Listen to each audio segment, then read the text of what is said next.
ಈಗ ಟ್ರೀಟ್ಮೆಂಟ್ ಎಲ್ಲ ಮುಗಿದ ನಂತರ ಮುಂದಿನ ಭಾಗದಲ್ಲಿ ನಾವು FAQs ಅಥವಾ ಫ್ರೀಕ್ವೆಂಟ್ಲಿ ಆಸ್ಕ್ಡ್ ಕ್ವೆಶ್ಚನ್ಸ್ ಮತ್ತು ಅಸ್ತಮಾ ಬಗ್ಗೆ ಇರುವ ಸ್ವಲ್ಪ ಅಪನಂಬಿಕೆಗಳ ಬಗ್ಗೆ ಮಾತಾಡೋಣ. ಮೊದಲನೇದಾಗಿ ಸ್ಟೀರಾಯ್ಡ್ ಕೆಟ್ಟದ್ದು, ಸ್ಟೀರಾಯ್ಡ್ ಈಸ್ ಬ್ಯಾಡ್. ಇದು ಒಂದು ದೊಡ್ಡ ಅಪನಂಬಿಕೆ, ಮಿತ್ ಅಂತ ಕರಿತೀವಿ ನಾವು ಇಂಗ್ಲೀಷಲ್ಲಿ. ಸೊ ಸ್ಟೀರಾಯ್ಡ್ ಅನ್ನೋದು ನಮ್ಮ ದೇಹದಲ್ಲೇ ಉಂಟಾಗುತ್ತೆ.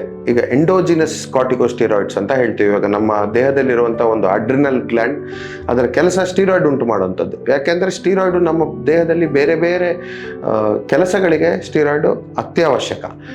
ಬಟ್ ಆಚೆಯಿಂದ ಕೊಡುವಂಥದ್ದನ್ನು ಎಕ್ಸೋಜಿನಸ್ ಸ್ಟೀರಾಯ್ಡ್ಸ್ ಅಂತ ಕರಿತೀವಿ. ಸೊ ಎಕ್ಸೋಜಿನಸ್ ಸ್ಟೀರಾಯ್ಡ್ಸ್ ನಾವು ಕೊಡುವಾಗ ಅನ್ಕಂಟ್ರೋಲ್ಡ್ ಆಗಿ ಕೊಟ್ಟರೆ ಅಥವಾ ವಿತೌಟ್ ಡಾಕ್ಟರ್ ಸೂಪರ್ವಿಷನ್, ಇವಾಗ ಪೇಷಂಟ್ಸು ಒಬ್ಬೊಬ್ರು ಬುದ್ಧಿವಂತರಿರ್ತಾರೆ, ಒಂದೊಂದ್ಸಲಿ ಸ್ಟಿರಾಯ್ಡ್ ಡಾಕ್ಟರ್ ಹತ್ರ ಹೋಗಿ ಸ್ಟಿರಾಯ್ಡ್ ಕೊಡ್ತಾರೆ, ಡಾಕ್ಟರ್ ತೊಗೊಂಡಾಗ ಕಡಿಮೆ ಆಗುತ್ತೆ. ಸೊ ನೆಕ್ಸ್ಟ್ ಟೈಮ್ ಬಂದಾಗ ಏನು ಮಾಡ್ತಾರೆ, ಅಲ್ಲಿಗೆ ಹೋದರೆ ಕಷ್ಟ ಆಗ್ಬೋದು ಅಂತ ಹೇಳ್ಬಿಟ್ಟು, ಅಥವಾ ಹೋಗ್ಲಿಕ್ಕೆ ಆಗದೆ ಇರೋ ಕಾರಣ ಅವರೇ ಅಂಗಡಿಗೆ ಹೋಗಿ ಸ್ಟಿರಾಯ್ಡ್ ತೊಗೊಂಡು ನುಗ್ಲಿಕ್ಕೆ ಸ್ಟಾರ್ಟ್ ಮಾಡ್ತಾರೆ.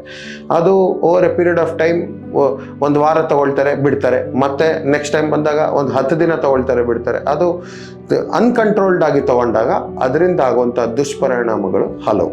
ಆದರೆ ರೈಟ್ ಡೋಸೇಜ್, ರೈಟ್ ಟ್ರೀಟ್ಮೆಂಟ್ ತಗೊಂಡಾಗ, ಡಾಕ್ಟರ್ ಹೇಳಿದಂತೆ ಕರೆಕ್ಟ್ ಡೋಸೇಜ್, ಕರೆಕ್ಟ್ ಡ್ಯೂರೇಷನ್ ತಗೊಂಡಾಗ ಅದರಿಂದ ಆಗುವಂಥ ಸೈಡ್ ಎಫೆಕ್ಟ್ಸ್ ನೆಗ್ಲಿಜಿಬಲ್ ಆಗ್ತವೆ when compared to the benefit. ಅದರಿಂದ ಸಿಗುವಂಥ ಬೆನಿಫಿಟ್ ಕಂಪೇರ್ ಮಾಡಿದಾಗ ಅದರಿಂದ ಸೈಡ್ ಎಫೆಕ್ಟ್ಸ್ ನೆಗ್ಲಿಜಿಬಲ್ ಆಗ್ತವೆ.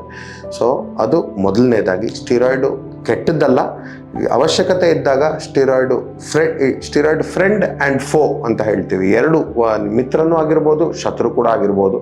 ಸರಿಯಾಗಿ ಉಪಯೋಗಕ್ಕೆ ಬರೆದಿದ್ದಾಗ ಅದು ಶತ್ರು ಆಗಿ ಕಂಡು ಬರುತ್ತೆ.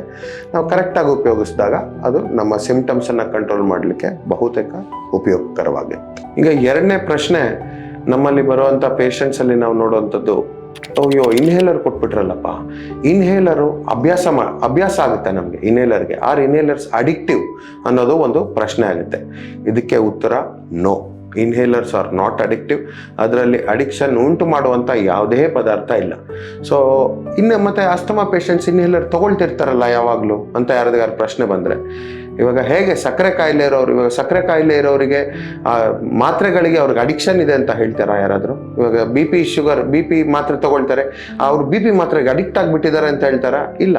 BP ಮಾತ್ರೆ ಬಿ ಪಿಯನ್ನು ನಿಯಂತ್ರಣಕ್ಕಿರುವಂತಹ ಒಂದು ವಸ್ತು, ಒಂದು ಮಾತ್ರೆ, ಒಂದು ಮೆಡಿಸಿನ್ ಅನ್ನೋದು ಎಲ್ಲರಿಗೂ ಗೊತ್ತಿದೆ. ಅದೇ ತರಹ ಇನ್ಹೇಲರ್ ಕೂಡ, ಇವಾಗ ಸಿವಿಯರ್ ಅಸ್ತಮಾ ಇರೋರಲ್ಲಿ ಇನ್ಹೇಲರ್ ತಗೊಂಡಾಗ ಅವ್ರ ಸಿಂಪ್ಟಮ್ಸ್ ಇರೋದಿಲ್ಲ, ಅವ್ರ ಸಿಂಪ್ಟಮ್ಸ್ನ ಕಂಟ್ರೋಲ್ ಮಾಡ್ತೀವಿ. ಹಾಗಾಗಿ ಅವರು ಇನ್ಹೇಲರ್ ಯಾವಾಗಲೂ ಉಪಯೋಗಿಸ್ತಾ ಇರ್ತಾರೆ. ಅವ್ರಿಗೆ ಗೊತ್ತಿರುತ್ತೆ, ಅವ್ರಿಗೆ ತಿಳುವಳಿಕೆ ಇರುತ್ತೆ ಅದ್ರ ಬಗ್ಗೆ. ಸೊ ಇನ್ಹೇಲರ್ ಉಪಯೋಗಿಸ್ತಾ ಇದ್ದಾಗ ನನಗೆ ವೀಸಿಂಗ್ ಜಾಸ್ತಿ ಆಗುತ್ತೆ, ನಾನು ಕೆಲಸ ಮಾಡೋಕ್ಕಾಗಲ್ಲ, ಕೆಮ್ಮು ಕಫ ಜಾಸ್ತಿ ಆಗುತ್ತೆ, ಮನೆ ಬಿಟ್ಟು ಆಚೆ ಹೋಗೋಕ್ಕಾಗಲ್ಲ, ರಾತ್ರಿ ನಿದ್ದೆಯಿಂದ ಎಚ್ಚರ ಆಗುತ್ತೆ ಕೆಮ್ಮು ಕಫದಿಂದ. ಇನ್ಹೇಲರ್ ತಗೊಳ್ತಾ ಇದ್ದಾಗ ನಂಗೆ ಇದು ಏನೂ ಇರೋದಿಲ್ಲ. ಇನ್ಹೇಲರ್ ನಾನು ಕರೆಕ್ಟಾಗಿ ತಗೊಂಡ್ರೆ ಮುಂದಿನ ಸಲ ಬಂದಾಗ ಡಾಕ್ಟರ್ ನನ್ನ ಡೋಸೇಜ್ ಕಡಿಮೆ ಮಾಡ್ತಾರೆ. ಈ ತಿಳುವಳಿಕೆ ಇದ್ದಾಗ ಜನರು ಅದನ್ನು ಸರಿಯಾಗಿ ಉಪಯೋಗಿಸ್ತಾರೆ. ಅದಲ್ಲದೆ ಜಾಸ್ತಿ ಆದಾಗ ಮಾತ್ರ ಉಪಯೋಗಿಸ್ತೀನಿ, ಕಮ್ಮಿ ಆದಾಗ ನನಗೆ ಉಪಯೋಗ ಮಾಡೋದು ಬೇಡ, ಆ ಥರ ಕೂಡ ತುಂಬ ಪೇಷಂಟ್ಸ್ ಯೋಚನೆ ಮಾಡ್ತಾರೆ. ಅದು ಸರಿಯಲ್ಲ. ಆ ಥರ ಬೇಕಾದಲ್ಲಿ ಇವಾಗ ಅಸ್ತಮಾ ಟ್ರೀಟ್ಮೆಂಟ್ ಅನ್ನೋದನ್ನು ನಾವು ಇದು ಸ್ಟೆಪ್ ವೈಸ್ ಥೆರಪಿ ಅಂತ ಹೇಳ್ತೀವಿ. ಇವಾಗ ಒಂದು global initiative for asthma, global ಒಂದು ಬಾಡಿ ಇದೆ. ಅಸ್ತಮಾಗೆ ವಿರುದ್ಧವಾಗಿ ಏನೇನು ಮೆಡಿಸಿನ್ ಕೊಡಬೇಕು, ಅದನ್ನು ನಿಯಂತ್ರಣಕ್ಕೆ ಇಟ್ಕೊಳ್ಳೋಕೆ ಏನೇನು ಮಾಡಬೇಕು ಅನ್ನೋದಕ್ಕೆ ಒಂದು ಕನ್ಸೆನ್ಸಸ್ ಇದೆ, ಒಂದು ಟ್ರೀಟ್ಮೆಂಟ್ ಪ್ರೋಟೋಕಾಲ್ ಇದೆ ಎಲ್ಲರದು. ಸೊ ಹಾಗಾಗಿ ಸ್ಟೆಪ್ ವೈಸ್ ಥೆರಪಿ ಅಂತ ಹೇಳ್ತೀವಿ.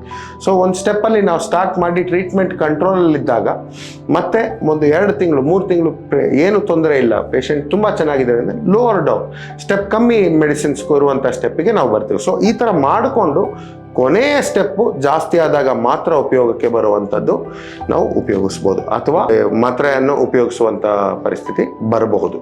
But then most of the times ನಾವು ಇನ್ಹೇಲರ್ ಬೇಕಾಗುತ್ತೆ ಅಂತ ಹೇಳಿದಾಗ ಅದನ್ನು ಉಪಯೋಗಿಸ್ಬೇಕು, ಸರಿಯಾದ ಡೋಸೇಜಲ್ಲಿ ಉಪಯೋಗಿಸ್ಬೇಕು. ಮೂರನೇ ಪ್ರಶ್ನೆ, ಟ್ರೀಟ್ಮೆಂಟ್ ಅಸ್ತಮಾ ಒಂದ್ಸಲಿ ಬಂದರೆ ಲೈಫ್ ಲಾಂಗಾ, ಇನ್ನು ಅದಕ್ಕೆ ಟ್ರೀಟ್ಮೆಂಟೇ ಇಲ್ವಾ, ಗುಣ ಆಗೋದೇ ಇಲ್ವಾ? ಇದಕ್ಕೆ ಉತ್ತರ ಸ್ಟ್ರೈಟ್ ಫಾರ್ವರ್ಡ್ ಅಂತ ಹೇಳೋದಕ್ಕಿಂತ ಕಾಂಪ್ಲೆಕ್ಸ್ ಉತ್ತರ ಆಗಿರುತ್ತೆ. ಇವಾಗ ಮಕ್ಕಳಲ್ಲಿ ಅಸ್ತಮಾ ಬಂದಾಗ ಮೋರ್ ದ್ಯಾನ್ 2/3 ಅಂದರೆ 66% ಜಾಸ್ತಿ ಮಕ್ಕಳು ಅಸ್ತಮಾ ಅಡಾಲಸೆನ್ಸ್ ಆದಮೇಲೆ ಅಸ್ತಮಾ ಹೋಗ್ಬಿಡ್ಬೋದು, ಲಂಗ್ ಡೆವಲಪ್ಮೆಂಟ್ ಆದಮೇಲೆ ಅಸ್ತಮಾ ಇಲ್ದಲೇ ಇರ್ಬೋದು. ಅದು ಒಂದು ಪಾಸಿಬಿಲಿಟಿ ಇದೆ. ಅಡಲ್ಟ್ಸಲ್ಲಿ ಬೇರೆ ಬೇರೆ ಥರದ asthma, for example exercise induced asthma, occupation induced asthma, occupational asthma, ಇದೆಲ್ಲ ಏನು ಅಂದಾಗ ಆಕ್ಯುಪೇಷನಲ್ ಆಸ್ಮಾ ಅವ್ರ ಆಕ್ಯುಪೇಷನ್ ಚೇಂಜ್ ಮಾಡಿದಾಗ ಆಸ್ಮಾ ಹೋಗ್ಬಿಡ್ಬೋದು. ಎಕ್ಸಸೈಸ್ ಇಂಡ್ಯೂಸ್ಡ್ ಆಸ್ಮಾ ನೀವು ಟ್ರೀಟ್ಮೆಂಟ್ ತೊಗೊಂಡು ಲಂಗ್ ಕೆಪಾಸಿಟಿ ಇಂಪ್ರೂವ್ ಮಾಡಿಕೊಂಡು ಲಂಗ್ ಡೆವಲಪ್ಮೆಂಟ್ ಇನ್ನೂ ಚೆನ್ನಾಗಾದಾಗ ಎಕ್ಸಸೈಸ್ ಇಂಡ್ಯೂಸ್ಡ್ ಆಸ್ಮಾ ಹೋಗ್ಬಿಡ್ಬೋದು. ಸೊ ಎಲ್ಲ ಥರದ ಆಸ್ಮಾ ಲೈಫ್ ಲಾಂಗ್ ಇರುತ್ತೆ ಅನ್ನೋದು ತಪ್ಪಾಗುತ್ತೆ. ಬಟ್ ಇದೇ ಮಾತಲ್ಲಿ ಒಂದೇ ಉಸಿರಲ್ಲಿ ಏನು ಅಂತ ಹೇಳಿದ್ರೆ ಸಿವಿಯರ್ ಆಸ್ತಮಾದಲ್ಲಿ ಲೈಫ್ ಲಾಂಗ್ ಟ್ರೀಟ್ಮೆಂಟ್ ಬೇಕಾಗಬಹುದು. ಆದರೆ ಸಿವಿಯರ್ ಆಸ್ತಮಾದಲ್ಲಿ life long treatment without symptoms, quality of life, ನಾವು ಏನೇ ಮಾತಾಡಿದಾಗಲೂ ಜೀವನ ಎಷ್ಟು ದೊಡ್ಡದು ಅನ್ನೋದಕ್ಕಿಂತ ಹೇಗಿತ್ತು ಅನ್ನೋದು ಇಂಪಾರ್ಟೆಂಟ್ ಆಗುತ್ತೆ. ಸೊ ಕ್ವಾಲಿಟಿ ಆಫ್ ಲೈಫ್ನ ಇಂಪ್ರೂವ್ ಮಾಡೋದ್ರಲ್ಲಿ ಇನ್ಹೇಲರ್ಸ್ ನಮಗೆ ತುಂಬ ಉಪಯೋಗಕ್ಕೆ ಬರ್ತಾರೆ. ಈಗ ಮುಂದೆ ಹಲವಾರು ನಮ್ಮ ಪೇಷಂಟ್ಸ್ಗಳಲ್ಲಿ ಒಂದು ಪ್ರಶ್ನೆ ಇರುತ್ತೆ, ಇಂಜೆಕ್ಷನ್ಸ್ ಆಸ್ತಮಾಗೆ ಒಳ್ಳೆಯದಾ? ಸೊ ಇಂಜೆಕ್ಷನ್ಸಲ್ಲಿ ಇವಾಗ steroid injections most commonly use ಮಾಡುವಂಥ ಇಂಜೆಕ್ಷನ್ಸು ಸ್ಟೀರಾಯ್ಡ್ ಇಂಜೆಕ್ಷನ್ಸ್ ಆಗಿರ್ತವೆ, ಅಥವಾ ಇಂಜೆಕ್ಷನ್ ಡೆರಿಫಿಲಿನ್ ಅಂತ ಹೇಳ್ತೀವಿ ಅದಾಗಿರ್ತವೆ. ಅದು ನಾವು first line of treatment for ಆಸ್ತಮಾಗೆ ಬೇಡ ಅಂತ ಹೇಳ್ತೀವಿ. ಯಾಕೆಂದರೆ ಅಲ್ಲಿ ಉಪಯೋಗಿಸುವಂಥ ಡೋಸೇಜ್ ಕೂಡ ಜಾಸ್ತಿ ಆಗುತ್ತೆ. ಅದಕ್ಕೆ ಹಲವು ಸಾವಿರಾರು ಪಟ್ಟು ಕಡಿಮೆ ನಾವು ಇನ್ಹೇಲರ್ಸಲ್ಲಿ ಯೂಸ್ ಮಾಡ್ತೀವಿ. ಇನ್ಹೇಲರ್ಸಲ್ಲಿ ಅದಕ್ಕಿಂತ ಲಾಭಗಳು ನಾವು ತುಂಬ ಜಾಸ್ತಿ ನೋಡ್ತೀವಿ, ಸಿಸ್ಟಮಿಕ್ ಸೈಡ್ ಎಫೆಕ್ಟ್ಸ್ ಹಾಗೆ ಕಡಿಮೆ ಇರುತ್ತೆ. ಅದಲ್ಲದೆ ಇವಾಗ ಆಸ್ತಮಾದಲ್ಲಿ ಇಂಜೆಕ್ಷನ್ಸ್ ಅಂದಾಗ ಬಯೋಲಾಜಿಕಲ್ಸ್ ಅಂತ ಹೇಳ್ತೀವಿ. ಬಯೋಲಾಜಿಕಲ್ಸ್ ಇನ್ ಆಸ್ತಮಾ ಅಂದಾಗ ಇದು ನ್ಯೂವರ್ ಮೆಡಿಕೇಶನ್ಸ್. ಸಿವಿಯರ್ ಆಸ್ತಮಾ ಇರೋರಲ್ಲಿ ಡಿಸ್ಪೈಟ್ ನಾವು ಇನ್ಹೇಲರ್ಸು ಮ್ಯಾಕ್ಸಿಮಮ್ ಡೋಸೇಜ್ ಕೊಟ್ಟು ಮ್ಯಾಕ್ಸಿಮಮ್ ಥರದ ಇನ್ಹೇಲರ್ಸು ಮಾತ್ರೆಗಳು ಎಲ್ಲ ಕೊಟ್ಟು ಕಂಟ್ರೋಲ್ ಆಗದೇ ಇರುವಂಥವರಲ್ಲಿ ಇದು ಒಂದು subset of patient, step 5 therapy ಅಂತ ಹೇಳ್ತೀವಿ. ಅವರಲ್ಲಿ ನಾವು ಬಯೋಲಾಜಿಕಲ್ಸ್ ಯೂಸ್ ಮಾಡ್ತೀವಿ. ಅದು ಏನು ಅಂತ ಹೇಳಿದ್ರೆ ಇಂಜೆಕ್ಷನ್ಸ್, ಮೆಪೋಲಿಜುಮ್ಯಾಬ್, ಒಮ್ಯಾಲಿಜುಮ್ಯಾಬ್ ಅನ್ನುವಂತಹ ಮೆಡಿಸಿನ್ಸ್ ಇರ್ತವೆ. ಅದು 3 ವಾರಕ್ಕೆ 4 ವಾರಕ್ಕೆ ಒಂದ್ಸಲ ಸಬ್ಕ್ಯುಟೇನಿಯಸ್ ಇಂಜೆಕ್ಷನ್ ಆಗಿ ತಗೊಂಡು ಅದು ನಮಗೆ asthma control, asthma quality of life ಇಂಪ್ರೂವ್ಮೆಂಟನ್ನು ನಾವು ನೋಡ್ತೀವಿ ಈ ಬಯೋಲಾಜಿಕಲ್ಸ್ ಯೂಸ್ ಮಾಡಿದಾಗ. ಮತ್ತೆ ಅಗೇನ್ ಬಯೋಲಾಜಿಕಲ್ಸ್ ಎಲ್ಲರಿಗೂ ಅಲ್ಲ, majority of patients simple therapy, inhaler therapy, allergen avoidance, vaccination, mask ಇಂಥದ್ರಲ್ಲಿ ಅವರಲ್ಲಿ ಇಂಪ್ರೂವ್ಮೆಂಟ್ನ ನಾವು ನೋಡ್ತೀವಿ. ಮುಂದಿನ ಪ್ರಶ್ನೆ, ಜೆನೆಟಿಕಲಿ ಡಿಟರ್ಮಿಂಡಾ ಅಲ್ವಾ? ಇವಾಗ ಅಸ್ತಮಾ, ಅಪ್ಪಂಗೆ ಅಸ್ತಮಾ ಇತ್ತು, ಅಮ್ಮಂಗೆ ಅಸ್ತಮಾ ಇತ್ತು, ನನಗೆ ಬರುತ್ತಾ, ಮಕ್ಳಿಗೆ ಬರುತ್ತಾ?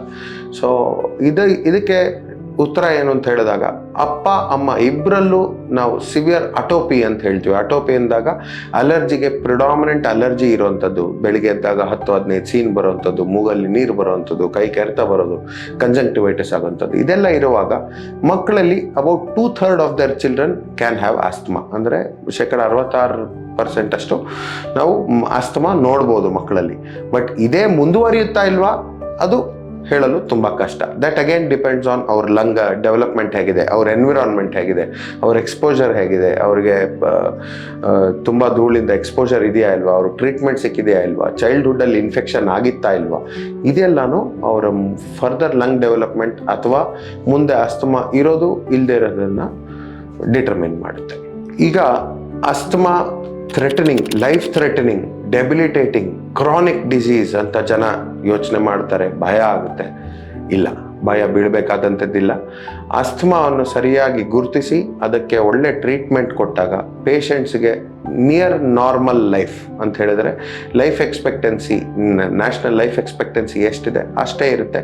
ಹಾಗೆ ಅವರ ಕ್ವಾಲಿಟಿ ಆಫ್ ಲೈಫಲ್ಲಿ ಏನು ತೊಂದರೆ ಆಗದೆ ಇರೋ ಹಾಗೆ ಕಂಟ್ರೋಲ್ ಮಾಡ್ಕೊಳ್ಬೋದು. ಅದು only with good treatment and education about the disease. So ಇವತ್ತು ನಾವು ಆಸ್ತಮಾ ಎಂದರೇನು, ಆಸ್ತಮಾದ ಲಕ್ಷಣಗಳೇನು, ಆಸ್ತಮಾ ಕಂಡುಹಿಡಿಯೋದು ಹೇಗೆ, ಅದನ್ನು ಗುರುತಿಸೋದು ಹೇಗೆ, ಅದಕ್ಕೆ ಬೇಕಾದಂಥ ಟ್ರೀಟ್ಮೆಂಟು ಅಥವಾ ಅದಕ್ಕೆ ಬೇಕಾದಂಥ ಪರೀಕ್ಷೆಗಳೇನೇನು, ಅದಕ್ಕೆ ಹೇಗೆ ಟ್ರೀಟ್ಮೆಂಟ್ ಮಾಡ್ತೀವಿ ಅನ್ನೋದನ್ನೆಲ್ಲದರ ಬಗ್ಗೆ ಒಂದು ಸ್ವಲ್ಪ ತಿಳ್ಕೊಂಡಿದ್ದೀವಿ. ಸೊ ಇದರಿಂದ ಗೊತ್ತಾಗೋಂಥ bottom line, take home message ಏನು ಅಂತ ಹೇಳಿದರೆ, ಆಸ್ತಮಾ ಅನ್ನೋದು ಒಳ್ಳೆ ಕಂಟ್ರೋಲ್ ಮಾಡಿ ಟ್ರೀಟ್ ಮಾಡುವಂತಹ ಒಂದು ಕಾಯಿಲೆ. ಕೆಲವರಲ್ಲಿ ಕಂಪ್ಲೀಟಾಗಿ ಗುಣ ಕೂಡ ಆಗುತ್ತೆ, ಕೆಲವರಲ್ಲಿ ಅಸ್ತಮಾ ಇದ್ದರೂ ಇಲ್ಲದೇ ಇರೋವಾಗ ಆಗುತ್ತೆ. ಸೊ ಫಾರ್ ಎಕ್ಸಾಂಪಲ್ ಇವಾಗ ಡಯಾಬಿಟೀಸಲ್ಲಿ ಒಳ್ಳೆ ಕಂಟ್ರೋಲ್ ಇದ್ದರೆ ಅದು ಡಯಾಬಿಟೀಸ್ ಇಲ್ಲದೇ ಇರೋ, ಆಲ್ಮೋಸ್ಟ್ ಇಲ್ಲದೇ ಇರೋ ಥರ ಇದ್ದಂಗೆ ಅಸ್ತಮಾಲ್ಲೂ ಕೂಡ ಒಳ್ಳೆ ಕಂಟ್ರೋಲ್ ಇದ್ದಾಗ, ಸರಿಯಾಗಿ ಗುರುತಿಸಿ ಅದಕ್ಕೆ ಕರೆಕ್ಟ್ ಟ್ರೀಟ್ಮೆಂಟ್ ತೊಗೊಂಡಾಗ ನಿಮ್ಮ ಜೀವನವನ್ನು ನಿಯಂತ್ರಿಸ್ಬೋದು. ಅದಕ್ಕೆ ಏನು ತೊಂದರೆ ಆಗದೇ ಇರೋ ಹಾಗೆ ನಾವು ನೋಡ್ಕೊಳ್ಬೋದು. ಧನ್ಯವಾದಗಳು.